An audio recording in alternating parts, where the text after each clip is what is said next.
I'm Madeline Harvey. Thank you so much for hanging out with me today, and welcome to day 5 of our Mix Like a Pro challenge. The objective of our lesson today is focus. We're going to be working with very specific vocal cord coordination that gives us a brilliant, intense, loud, strong sound. So if you like today's video, please be sure to give it a thumbs up or click the subscribe button below. I would love to see you here more often. The video that you're about to see was taken as a clip from a live lesson that was shot earlier today. If you'd like to watch the entire live and participate in the exercises, then I invite you to click that join button below and become a member of this channel. As a member, you'll have exclusive access to all of our lives that we do every Monday and Thursday at 12 p.m. Central Standard Time. Now, if that's super late for you or super early, fear not. You'll also have exclusive access to our members only area with over 70 plus hours of vocal instruction. So again, click that join button below. It's only $4.99 a month, and your contribution helps to support our channel. That way we can continue to deliver awesome content that's just for you. You ready to get started? Here we go.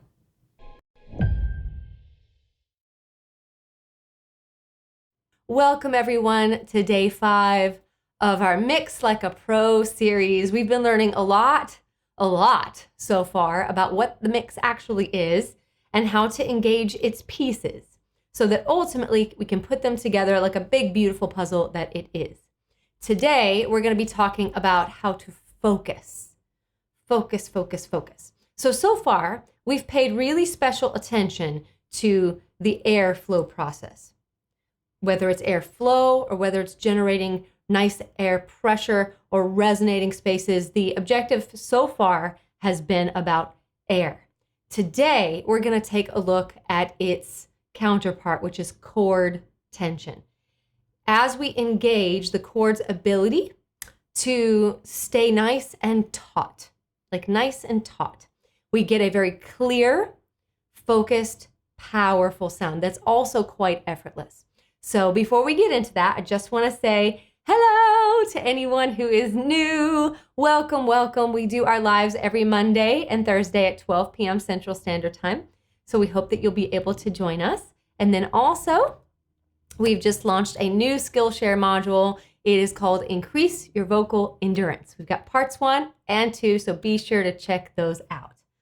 All right, here we go. So when we talk about chord tension, specifically today, we're going to use the gag reflex, and we're going to use an orientation of the voice that is going to be sort of seen as being like a temporary coordination, and that is this baby kind of voice. It's very, very important that we engage this baby voice, whether you like it and how it sounds or not. It's very, very, very important that we learn to engage it. Why? Because we need the chords to stay nice and taut with the appropriate amount of tension. I want you to think, instead of like ow tension, think more like violin string or guitar string tension. If the string is nice and taut, it's very, very easy to get a really clear sound out of it. But if it's too tight, you hear that strain in the sound. And if it's too loose, you hear that buzzing and that flopping around. So think of it instead like that. So it's very, very important that we use this baby voice configuration as an assist to allow us to maintain that tension. That's one thing that we're going to focus on. The second one is the chord's ability to thin out. I call that the chord's ability to roll, because it really does feel quite like the chords are rolling. It's an entirely different dimension to feel the vocal cords. But if you've ever felt strain on your voice, your chords did not want to roll. They sort of stiffened or tightened in a sort of thick position, and they weren't allowed to thin out. And that's what causes that strain and that excess of tension going on. So we don't want that. If you've also ever felt like your voice was too shaky or it just flips too much, then you don't have enough tension. You see where that guitar string or that violin string metaphor is working for us? So it's really, really important that we use those two aspects today. The baby voice to isolate what that feels like, and then the chord's ability to thin out. That way we can have control over the roll. I like that. Yeah. What do you say, Mabel? So first thing I want to do is just guide us into an E sound. But remember, we're going to be doing it in a sort of baby-ish tone. So I want you to think like E, like that, yeah. E, yeah, not putting too much stress on the voice at all. As you make this E sound, can you feel a little bit of that gag reflex in play? It's like, but in an E, yeah, feel that?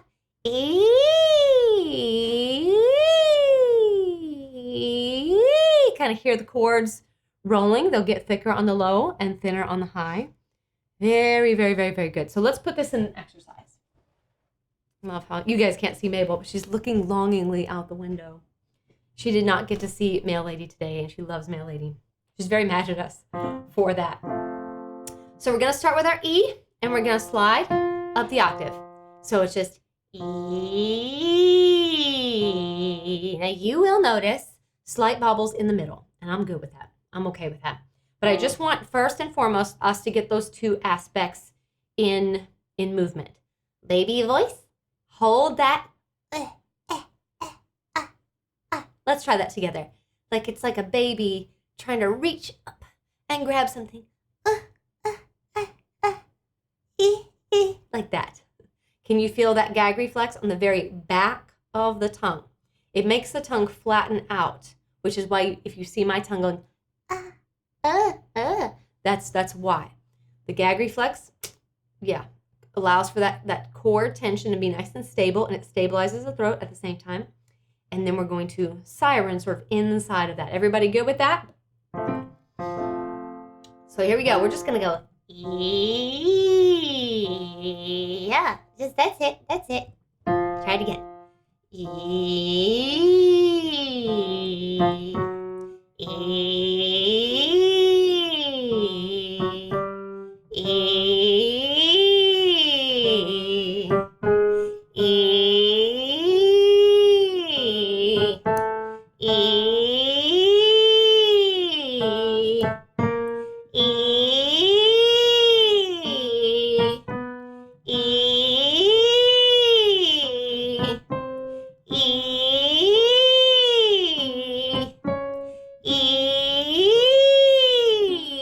Can you hear from C sharp 4 to C sharp 5? Even though there's a small little bobble in the middle, the ends are nice and clear, especially that top note. There's no stretch, there's no weight being pulled up from the chest to go to that top note. It's just nice core tension. If you relax off of the baby voice, you're going to have to push. So just hold that baby voice. Just like that. Just like that. One more time.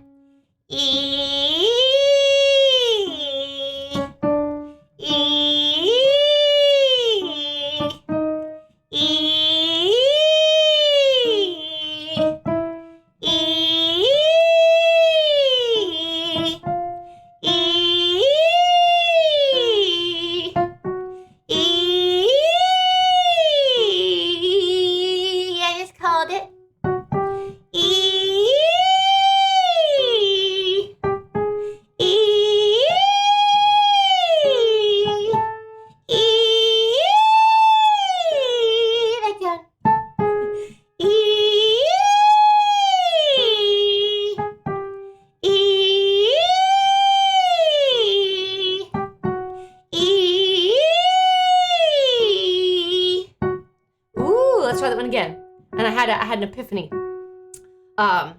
If your voice is prone to gripping in your chest voice, if your chest voice is trying to grab something and pull it down, resist the urge to do that. Let it stay in this baby-like head voice.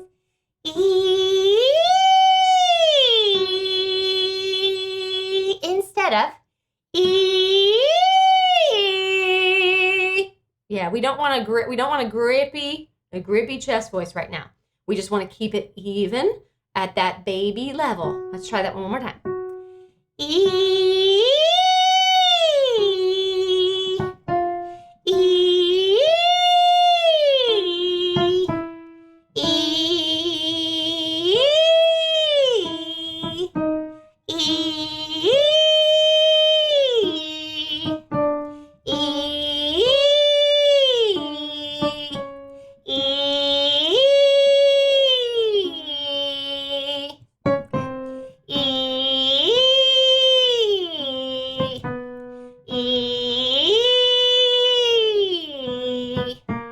E. Baby voice, don't go E. We can diva out later. One more time. E. E.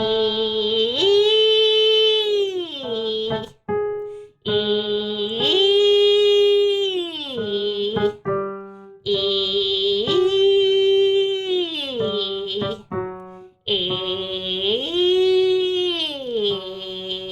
It's kind of creepy on the bottom, isn't it?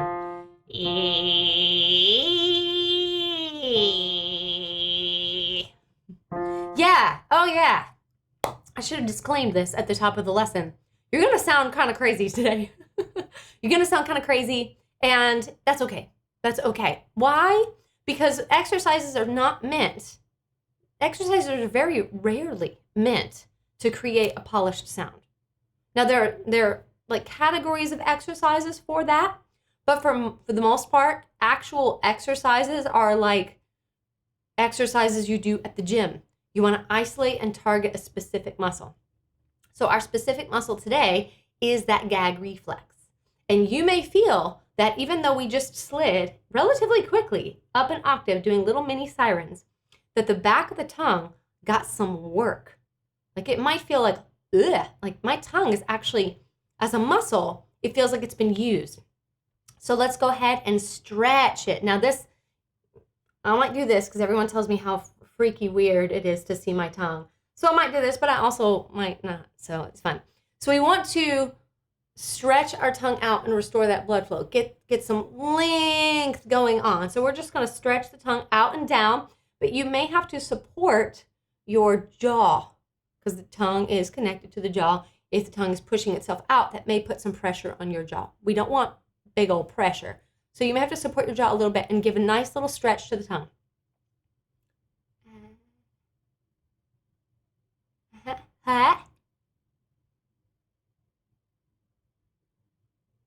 Good. Back in.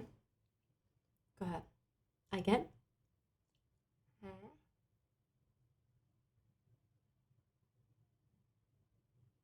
Back in. Good. Very, very, very good. Just restoring that blood flow because you are engaging the back of the tongue. Back of the tongue is flattening and causing that gag reflex to open and stabilize that function, that mechanism of the voice. So now we're going to keep our lips closed and we're just going to draw circles around our teeth as if we're cleaning them off. Like, so let's go this way first. That's counterclockwise.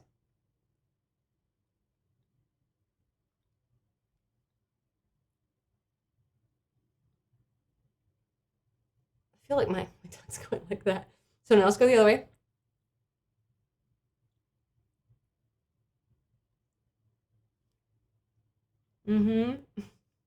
My tongue is wanting to draw like figure eights going diagonally. But yes, just moving that tongue, stretching that tongue, because we are engaging the root of the tongue. So we want to make sure that we don't grip down on it. And let's see here. Let's do one more. And let's put the tip of the tongue against the back of the teeth. And you're just going to make like, you're going to push the body of the tongue forward a little bit, like very gentle pressure on the bottom teeth. And we're just going to make a little bit of voice. And we're going to go pretty quick with that. This will loosen the back of the tongue. So like, now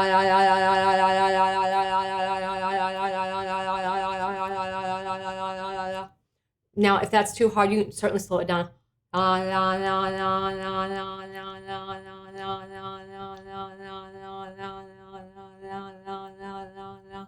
Good, very good. So it's really, really important that you stretch your tongue and you do these exercises in conjunction with each other. because it does take a lot of isolation of muscles that are very close to each other. So we don't want to over, Casey says that one is fun to watch. Thank you, friend. So we're isolating muscles that are really close to each other. So it's like the game Operation. If you touch the wrong thing, you're going to get that bzz, that buzz, and it's going to clamp down on the voices. We want to make sure that we're isolating the right thing. So how would you use something like this in song work? It's very easy. I just want you to hold an E position and sing your song.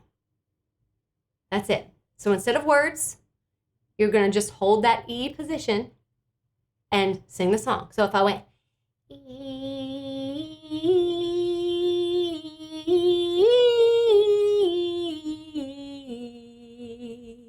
just like that, because I only want you to focus on one complicated thing at a time.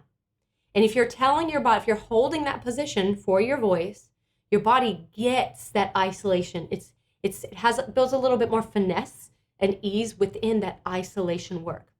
So always begin, especially if you're singing a song that's really pingy, like it's got a lot of energy on the high notes in it, you're going to want to be able to use this coordination. So always begin with some sort of E siren and then stretch your tongue or stretch before and after. Yeah, that was our Danny boy. Yeah. Yes. So now that we've done that, let's make it a little bit harder now. So we're going to do our same E, but instead of the slide going up, we're actually going to start on the top note and we're just going to slide really slow down. Because I know you guys, some of you I legitimately know, like we've had lesson together. But I know us, I know humans and people. When we get into the complicated movement of a melody, especially when there's like intensity in it, it's very, very difficult to not grip that root of the tongue. So we're going to make sure that we start that E on the highest note and work our blend by holding that gag reflex on that E and bring it down. This is an aspect of something called vocal function. So if you break, I just want you to persist through it. Just keep going through it. You'll pick up more blend. You will definitely.